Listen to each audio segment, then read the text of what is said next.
Hey everyone, in this week's video I'm going to show all of you how to care for Camponotus Modoc.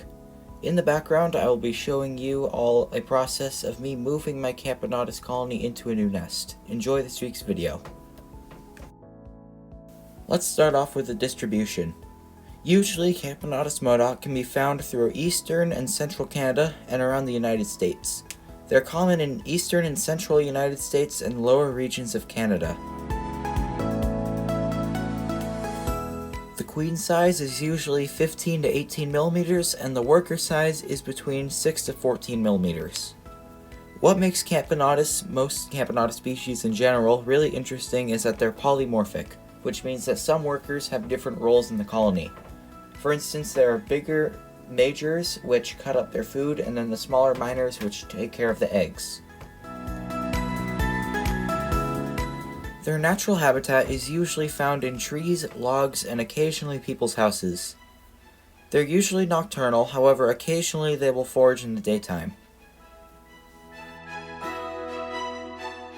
Camponotus Modoc usually fly the first warm afternoon in spring, but they will fly as early as March and as late as July.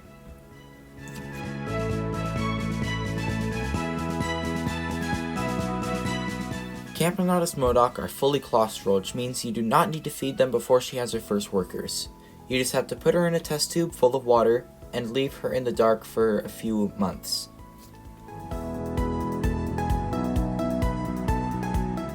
The average time from egg to worker is usually about 2 months.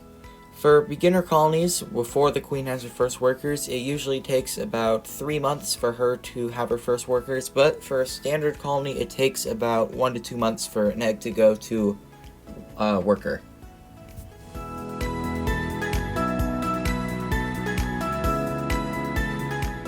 The recommended temperature for Camponotus Modoc is usually 75 to 80 degrees Fahrenheit, which is 24 to 27 degrees Celsius.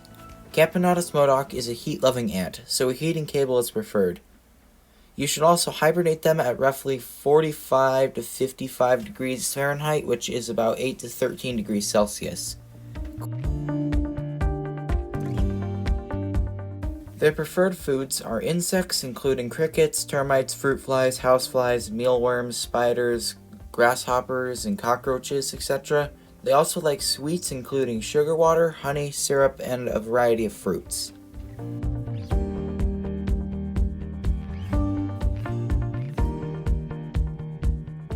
Camponotus Modoc requires hibernation, which is usually around 3 to 5 months depending on where the queen was collected. But make sure they have access to water and sweets while they're being hibernated, as they might eat and drink during the hibernation. This species commonly falls over in hibernation and may appear dead until they awake.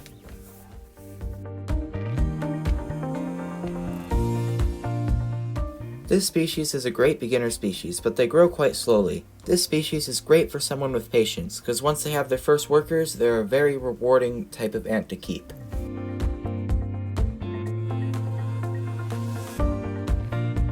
But here are a couple more interesting things I found out while keeping the species.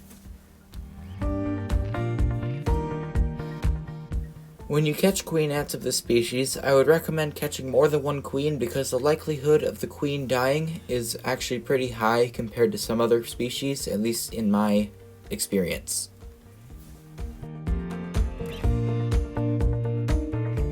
Another important thing to note when keeping the species is that you need to have a well-ventilated nest. If the species gets startled and they end up spraying their formic acid, it could be toxic to them and it could end up killing them. That's about it for this care guide. If there's anything you think I missed, or if there's a species you want me to cover, then tell me in the comment section below. I'll see all of you on Sunday. Peace.